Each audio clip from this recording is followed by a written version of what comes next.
Well, hi there, Internet. My name's Court, and you've got courtside seats for my review of Ant-Man and the Wasp.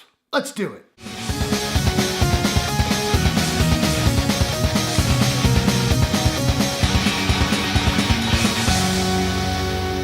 Ant-Man and the Wasp is an action-adventure sci-fi movie from director Peyton and Marvel Studios. The film stars Paul Rudd, Evangeline Lilly, Michael Pena, Walton Goggins, John-Kamen, Michelle Pfeiffer, Laurence Fishburne, and Michael Douglas. As Scott Lang balances being both a superhero and a father, Hope Van Dyne and Dr. Hank Pym present an urgent new mission that finds the Ant-Man fighting alongside the Wasp to uncover secrets from their past. Now, I really enjoyed the first Ant-Man, so I went into this one with pretty high expectations, and I gotta say the movie really, for the most part, delivered. Like the first one, this movie does recognize that its entire premise is kind of silly, and it embraces that. While there are stakes, the stakes are real, the movie never takes itself too seriously, and that's refreshing. Now, Paul Rudd is great in this. He's charming, he's funny, and he hasn't aged a day since Clueless. Ass. Evangeline Lilly kills it as the Wasp. Watching her doing the fighting is great. She's awesome. I wish there was more of her fighting in the movie. It is called Ant-Man and the Wasp after all. Could have used a little bit more, but I'm not complaining. Michael Douglas is mostly just quipping throughout the whole movie, but he does have a few real emotional beats, and he delivers those marvelously because he's Michael freaking Douglas. Now, John-Kamen, who I really couldn't stand in Ready Player One as much as I love that movie.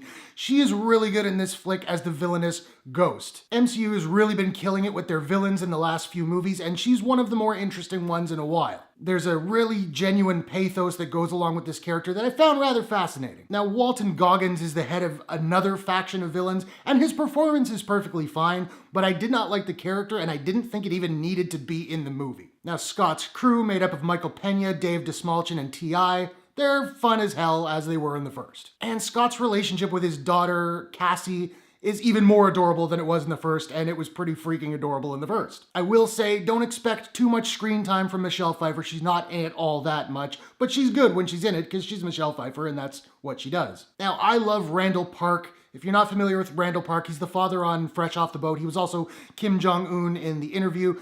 Really, really funny guy.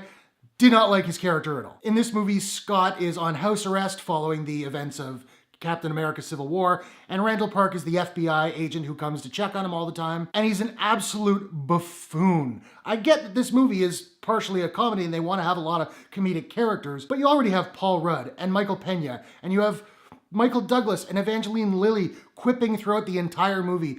To have this FBI agent who was so dumb just left me going, how did you get a job in the FBI? I don't get it. I will say the visual effects in this film are great, and Marvel really has that digital de-aging technology on lockdown. We see a younger Laurence Fishburne, that looks great, and let's be honest, Michelle Pfeiffer is still stunning to this day. But there is a shot where we see her and it looks like Batman Returns era Michelle Pfeiffer, and it looked totally real. My biggest problem with this movie was you've got the good guys, and then you have two different factions of bad guys, and they're all trying to get the same item. That's pretty standard fare, I have no problems. Unfortunately, from about the midpoint of the movie till the end, it's the good guys have the item. Now the bad guys have the item. Now the other faction of bad guys have the item. Now the good guys have the item. Again, rinse and repeat. And it just gets really kind of stagnant and repetitive, like a really long game of tag. But all in all, Ant-Man and the Wasp is really funny. It's a lot of fun. It's got heart, and it's a really good time summer popcorn movie. So I say check it out. Now, I don't have a proprietary rating system as of yet, so I'm just trying to figure out what I'm gonna give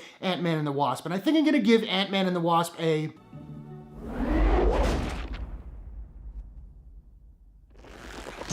out of 10. So now I wanna know, have you seen Ant-Man and the Wasp? What did you think about it? What do you think is the best of the three Marvel movies this year? You got Ant-Man and the Wasp, Avengers Infinity War, and Black Panther. Which is your favorite? Whatever your thoughts, hit the comments below.